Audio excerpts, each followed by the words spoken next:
May nabasa lang po ako sa Facebook na yung pagbabawal sa pakikiapid sa kapwa lalaki ay utos lang sa mga Hudyo at hindi sa lahat ng tao kasi sa Levitico daw nakasulat. Ano po masasabi niyo?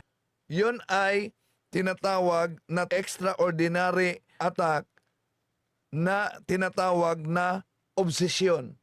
Ano ba yung obsesyon? Tinitira ang isipan at damdamin. Magsimula sa bata.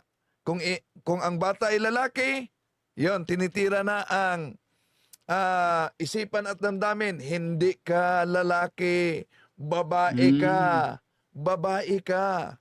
Kung babae naman, tinitira ang isipan at damdamin. Hindi ka babae, lalaki Lalaki ka ka. na. Lalaki ka. At kung paniniwalaan niya ang dikta ng isipan at damdamin, then they are living in the world of fantasy. Dagdag sa mga nakikinig po, dagdag kaalaman, lalo na yung nagtanong. Dagdag kaalaman, mismo New Testament po, Roma 1:26-27. Dahil dito ibinigay sila ng Diyos sa mga mahahalay na pita sapagkat pinalitan ng kanilang mga babae ang katutubong kagamitan niyaong nalalaban sa katutubo. At gayon din naman ang mga lalaki na nang iwan na ang katutubong kagamitan sa mga babae ay nangagningas sa kanilang karumihan ng pita ang isa't isa na gumagawa ng kahalayan ang mga lalaki sa mga kapwa lalaki at tumatang sa kanilang sarili ng kagantihan ng kanilang pagkakamali. New Testament, Old Testament, Levitico 20:13. At kung ang isang lalaki ay sumiping sa kapwa lalaki na gaya ng pagsiping sa babae, ay kapwa sila nagkasala ng karumal-dumal. Sila ay papatayin na walang pagsala, mabububo ang kanilang dugo sa kanila. Ano yung mabububo, Brother Angel?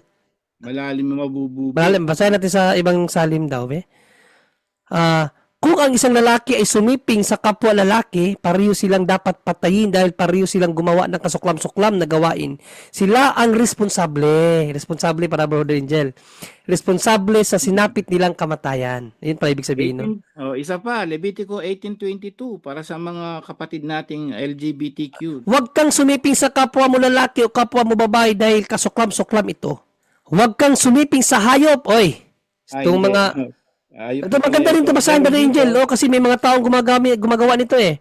Huwag kang sumiping sa hayop dahil ito ay napakasama at ikaw ay ituturing na marumi kapag ginawa mo iyon. Mayroon ngayon yan? Kadami ah. Meron Hindi mo alam yan? talagang ganyan.